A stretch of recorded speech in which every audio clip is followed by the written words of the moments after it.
The time is now. On everything. My name is Moraka, lekalakala. I'm the founder of Modimolle Stars football club. My first ball was bought when I was like 5 or 6, rough memory, on my birthday. I think that's where you can then start talking me and football, getting here, then playing the game, and then moving on into management of the game. I always had football. We were either watching it or playing it background with my brother or my dad, depending on who we were with outside the house. Something that started basically there. If you want to pinpoint, and I still look up to him, hence me into the business of football, it's David Beckham. It has to be David Beckham. And I was always the player in the team. I was always in the team, but you couldn't justify why I was in the team or why not, né? Until I started getting into high school. 14-year-old me was starting to play with the guys here at home. Then it became me running the football sphere at school, mixing things with politics. We had people like J. Mabuza. And when I was in high school, there were like a few guys. We almost made it a thing for us to make sure that Nylstroom has a football club. After we took over from Boom Mike, we took it from who they were also fighting, but we would get them or us playing one game or something like that. And we actually pushed it to us even buying a school kit ourselves, gazetting amongst ourselves because we couldn't get a sponsor like the others, sporting codes at school based on the situations at school. But yeah, when I was growing up, before I could play at the SAB level, I played for one team called Arsenal at home, but that I played for them because they were closer to home. But as I became talent and people wanted me, I could choose a team. So I chose to play for one club called Ratanang, and then they took the whole group and then pushed it into A1 Terrace. With A1 Terrace, we won the league, SAB league. We promoted a team to Vodacom, but by the time I think I was a bit of a bench warmer there. When we were promoting the team, I was more a team member than I was a starting player. But I think that was way towards the end of my career. I had come back from tax. I had already played Blue Stars by then. I had played Hellenic. Like, it was a whole lot. But if you want to say shooting stars, I shot prominent, becoming a prominent footballer here at home, playing for A1 Terrace until 2011 when I had to go to varsity. I went to trials at Tax in 2010 and everything went well. 2011 I started at Tax, final trials, started varsity at CTI, and then the journey went on, but eventually, you know, when I'd say based on our backgrounds, we get to a point where we have to choose. Do you go for sports or do you go get a qualification that's gonna get you what they call a better life? Yeah, so it came to that. I failed one exam and then panic set in and I had to choose books. Got that degree, tried to go back into football, it didn't work out, wait. A lot of things were happening. And I then got a job, all of that. From getting a job, I started the business plan actually in Pretoria. I was working in Tshwane Rehab Hospital. I was always sitting on a computer with a notepad and a computer. I was like, but I've got a few things. I can do this, and that. Then one thing led to another. I started making a business plan. I actually started with a clothing line that was like peer influenced. We were 3 guys, started a clothing line called 420 Apparel, but that broke down, and then I had to focus on me. What does Moraka want? How will things benefit Moraka with the challenges of finding a job and everything? I said to myself, how do you keep going? And something that will never make you quit. I always had to come back to football. my whole point of starting the football club here at home was in general to improve the general state of football in Modimolle, you see.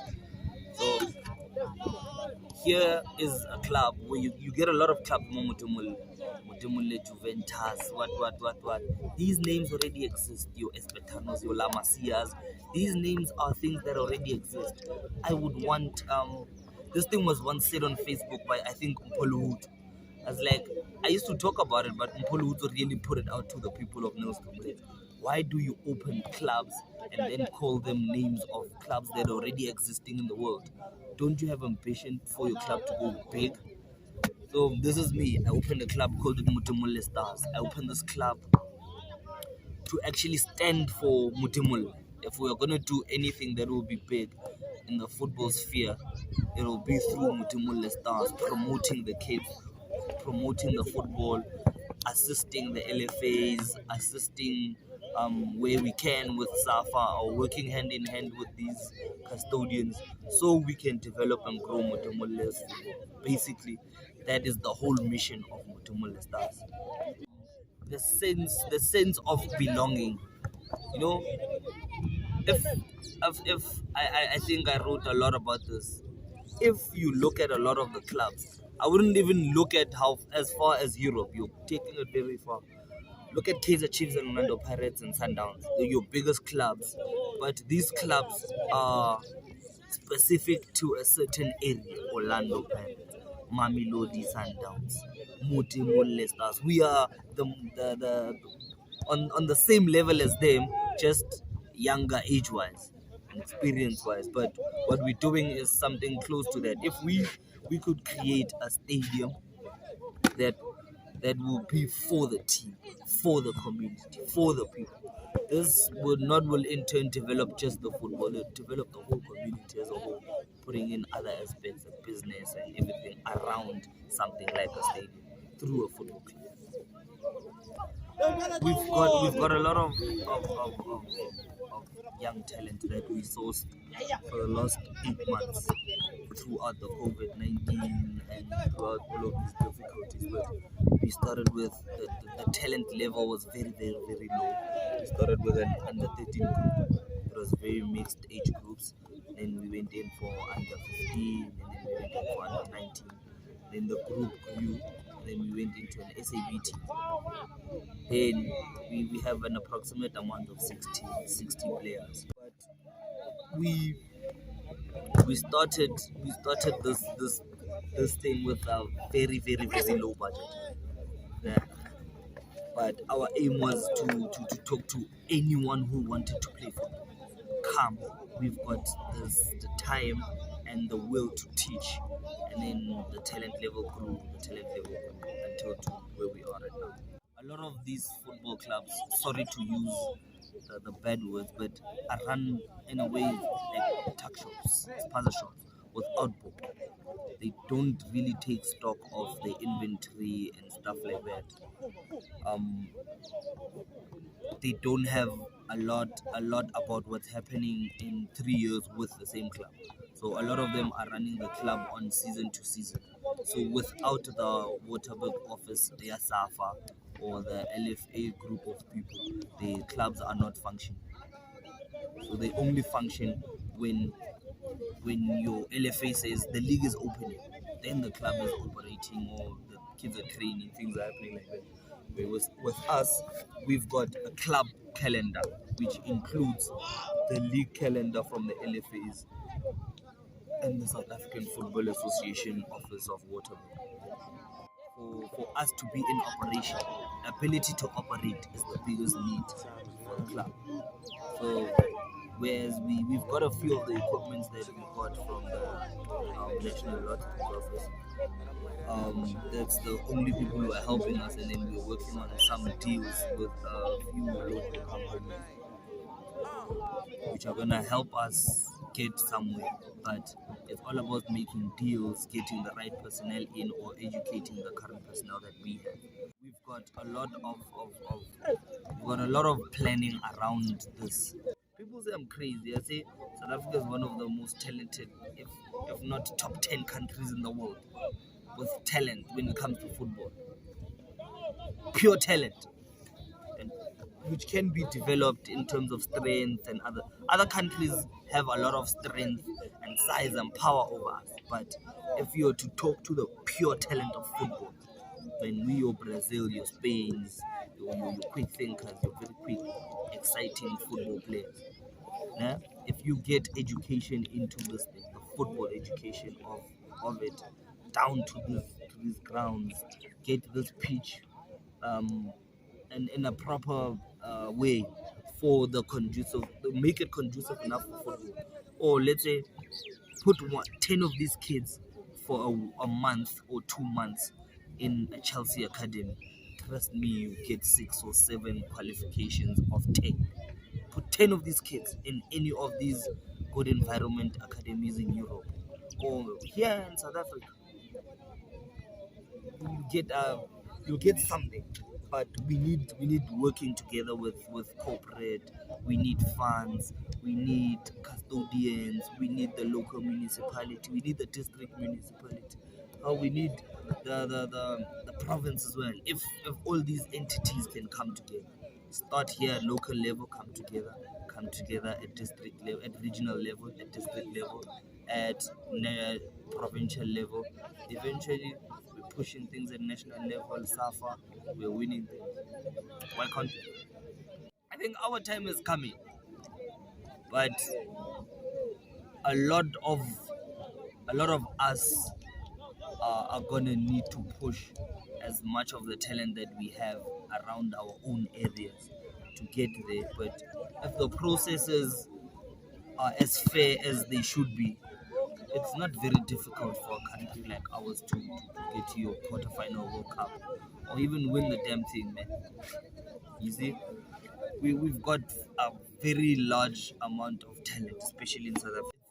It's down to Egypt, Nigeria, Mali, Ghana, Algeria, and South Africa.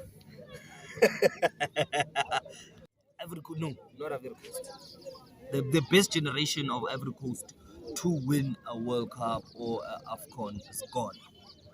They are gone. I want to create a football economy in Modimolle Stars. Once that is accomplished, we will. I don't think we'll ever rest in football, but we can say, yes, let's point to something that is feeding our people. Because I feel football is a multi-billion dollar industry. We could take a little bit of these billions and just throw it into Nylstroom. Make an economy centralized by football for Modimolle. That's my mission. If I can make a football economy for Modimolle, that could ultimately pump up the sports economy and then the general economy of the place here in Modimolle. Before we go out into anywhere else, province, country, world, let's get it here. Let's get it done here. If we can create a well-functioning football economy, we are good to go. Football has enough to change a lot of the state of poverty and all these bad things that are happening in the country. Football in the community, football can change a lot. The majority of South Africans are mainly Pirates, Sundowns, or Chiefs support. They don't resonate because of the silverware, the size of the team and everything, the history and everything. Because they don't have teams from their local areas that could make them have a sense of belonging. Like if we had a team from Modimolle playing in the NFD or the PSL, trust you me, build a 20,000 seater stadium, we'll get it.